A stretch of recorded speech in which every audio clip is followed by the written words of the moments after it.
Well, a family-owned mom-and-pop eatery in East Hamilton on the mountain saying goodbye. After 40 years of serving its community, Harry's Fish and Chips on Fennel Avenue East is closing its doors on Christmas Eve and will then go up for sale. Jason Guidola has the story.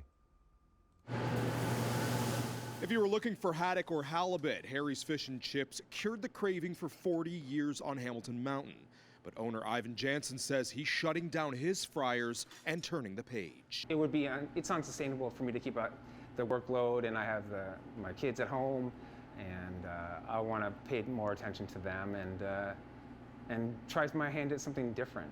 Janssen says his fish fry spot on Fennel Avenue near Upper Ottawa Street is up for sale and is thanking the community for its support through the good and bad times.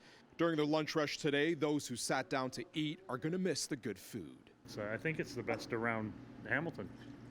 So it's going to be a shame that it's closing down. Lived around here as a kid, so I've been here since he started here. Well, it's always been good. Always been properly priced and one thing and another. Harry's Fish and Chips is well known for their battered fish, which Ivan tells me is a secret family recipe.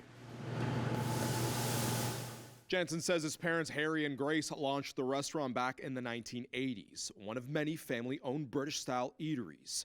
As he reflects back on the busy days, like on Good Friday, Janssen says many of the customers he used to see weekly come monthly.